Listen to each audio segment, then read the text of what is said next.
যত কিছুই খাই না কেন, যত কিছু করি না কেন, মানে যতই খাই না কেন, গরুর বুড়ি বলেন, গরুর গোস্ত বলেন, খাসির গোস্ত বলেন, খাসির বুড়ি বলেন, যাই কিছু বলেন না কেন, কিন্তু কুরবানির গোস্তের মতো এত স্বাদ, এত ঘ্রাণ, এত তৃপ্তি কোনোটাই মিলে না। যাই হোক, ওটা আল্লাহর একটা রহমত আর আল্লাহর নিয়ামতের মতোই লাগে। কিন্তু আপনি যতই খান না কেন, সব কিছুই আপনার কুরবানির গোস্তের মতো এত একটা কুরবানির জিনিসের মতো ততটা কিন্তু ভালো লাগে না, তাই না? এখন আপনি কি মনে করবেন আমি জানি না।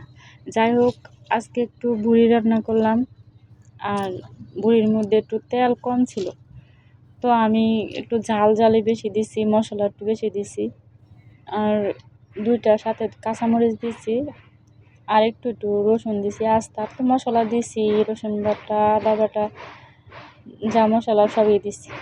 দেওয়ার পর সুন্দর করে এগুলো আমি কষিয়ে নেব। আর এটা অনেকক্ষণ জাল দেওয়া লাগে যেহেতু, তো সুন্দর করে অনেকক্ষণ এটা জাল দিতে হবে। আর মাটির চুলা রান্না না করলে কিন্তু রান্নাটা কিন্তু মানে সুন্দর হয় না, পারফেক্ট হয় না। যাই হোক, এটা কিন্তু আস্তে আস্তে পানিটা একদম শুকিয়ে যাবে।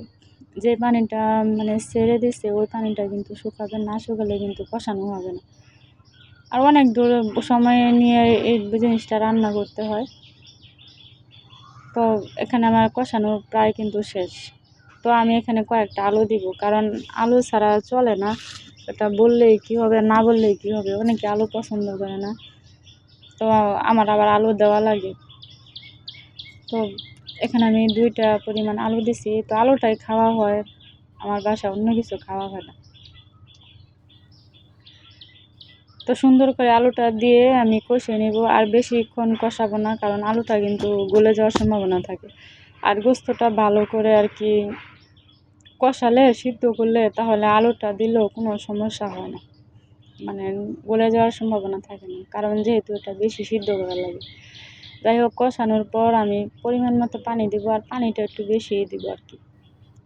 পানিটা বেশি দিলে তাহলে আর কি সিদ্ধ হবে, একটু জালও হবে। পানিটা যদি যে কোনো মাংসের তরকারি হোক আর মাছের তরকারি বলেন, পানিটা একটু বেশি দিলে, পানিটা একটু জাল করলে কিন্তু তরকারিটা যে সুন্দর মানে গাঢ় গাঢ় একটা হয়, আর এটা আরও জাল আসবে, আরও সুন্দর হবে। সুন্দর হলে মানে তো বুঝতেই পারতেছেন যে আর একটু শুকনা হবে। আর একদম ভাজা ভাজাও ভালো লাগে না প্রথমেই, কিন্তু জাল দিতে দিতে তারপর এটা একবারে শুকানো হবে।